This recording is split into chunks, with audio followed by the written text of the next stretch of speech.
আসসালামু আলাইকুম রহমতুল্লাহ। সুপ্রিয় দর্শক, আমি আপনাদেরকে বলেছিলাম যে আমাদের যে সাইন ওয়েভ সার্কিটগুলো আছে এই বিষয়গুলো নিয়ে কিছু তথ্য দেওয়ার চেষ্টা করব। তো দেখুন, আমাদের সামনে হচ্ছে রহিমাফরোজ কোম্পানির হচ্ছে একটি 24 ভোল্টের একটি আইপিএস। এটা হচ্ছে 1500 বিএ। তো যদি লক্ষ্য করেন এখানে লেখা আছে 1500 বিএ। তো এটা যদি আমি চার্জিং আপনাদেরকে দেখাই, দেখেন আমার ব্যাটারিটা চার্জ হচ্ছে, চার্জিং অ্যাম্পে চার্জ হচ্ছে, দেখেন এসি ইনপুট করা আছে।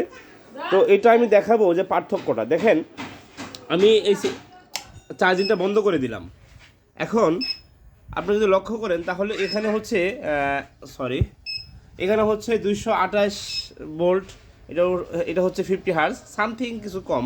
তো এখন যদি আমরা লোড দিয়ে আপনাদেরকে দেখাই, এটাই যদি আপনাকে লোড দিয়ে দেখাই, তো আপনারা দেখতে পারবেন যে আমি লোড দিলাম। আর ভোল্টেজটা একটু দেখবেন। তো আমি লোড দেওয়ার চেষ্টা করতেছি। এই দেখেন সব লোডগুলো দিচ্ছি আমি দেখেন। এখন দেখেন ঠিক রহিমাফরোজের যে আইপিএসটা, এটা কিন্তু 208-এ চলে আসছে ভোল্টেজটা। আপনার হার্জ হচ্ছে স্টেবল আছে, তো 208-এ চলে আসছে। যদি আমি আরও লোড বাড়াই সেক্ষেত্রে কিন্তু 202-এ চলে আসছে। তো পিওর সাইন ওয়েভ যেই সার্কিটগুলো ঠিক এই বিষয়টাই আমি আপনাদের কাছে উপস্থাপন করতে চাচ্ছিলাম যে আমাদের যে আইপিএসের সার্কিটগুলো রয়েছে এগুলো কিন্তু আপনাকে কখনোই হাই ভোল্টেজ দিবে না।